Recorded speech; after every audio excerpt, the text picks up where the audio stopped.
Je, ukiswali wana mawazo mengi, yani akili yafikiria mambo mengi sana, haipo kabisa ndani ya swala. Wakati mwingine pia wasahau po raka ngapi. Una shida hiyo na haujui ufanye nini yani ili kuondoa mawazo na fikra ndani ya swala? Nitakusaidia katika hilo kama sadaqatul jariya kwangu. Nawe ishie kwa mtu mwingine wewe ni sadaqatul jariya kwako. Na usisahau kugusa hiyo plus ili kuendelea kupata video kama hizi inshallah zitakazokufunza mambo yanayohusiana na dini yako. Naam. Kuna sahabiyun jalil anaitwa Uthman ibn Abil As. Alikuwa na shida kama hii. Yani kwamba akili na waza mambo mengi sana ndani ya swala. Akaenda kwa Rasulullah Muhammadin sallallahu alaihi wasallam akamwambia, ya Rasulullah, ewe mtume wa Allah, mimi mbona nahisi kama kuna sheitani yani sumbua ndani ya swala. Yani akili na mawazo mengi sana ndani ya swala. Wawaza vitu vingi sana ndani ya swala. Rasulullah Muhammadin sallallahu alaihi wasallam akasema, dhaka shaitanu yuqalu lahu Khinzab. Huyo ni shaitan yaitwa Khinzab, hilo ndo jina lake.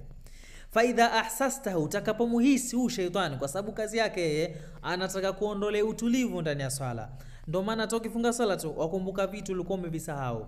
Wakumbuka sana. Akili yawaza vitu vingi sana venye viko nje ya swala. Wakati mwingine tawasahau hii raka ya ngapi. Huu ni shaitan anaitwa Khinzab. Au kupiga miayo sana. Huu ni shaitan anaitwa Khinzab.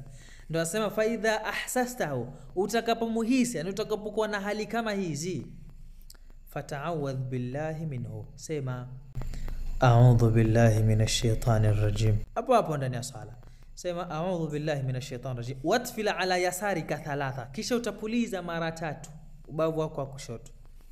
A'udhu billahi minash shaitanir rajim, a'udhu billahi minash shaitanir rajim, a'udhu billahi minash shaitanir rajim, hata mara moja. Kisha si kwa nguvu, la taratibu tu. Na shetani huyu Khinzab huwa ya kwanza mapema sana tokea watawadha, ya kutia wasiwasi tu, ya kwambia hujatawadha vizuri, warudia tena kiungo umekiosha vizuri lakini yeye anakuambia hujaosha vizuri. Yani wasikia ni kama hujaosha vizuri, warudia mara ya pili mara ya tatu, bado unasikia ni kama kuna kitu tu umesahau. Wakati mwingine waanza tena upya, ulikuwa ushamaliza, waanza upya. Watawadha wafika sehemu unaona ni kama mimi nimeruka, waanza tena mwanzo. Huu ni shaytan anaitwa Khinzab ya kuchezea tu. Sema a'udhu billahi minash shaitani rajim, na utatawadha vizuri sana. Ndani ya swala akikujia tena dawa yake ni hiyo hiyo. Kwa hiyo tusitengeneze swala zetu. Na wewe usisahau share video hii kwa wengine waweze kufaidika, wazitengeneze swala zao, ujira wako utaupata kwa Allah tabaraka wa taala.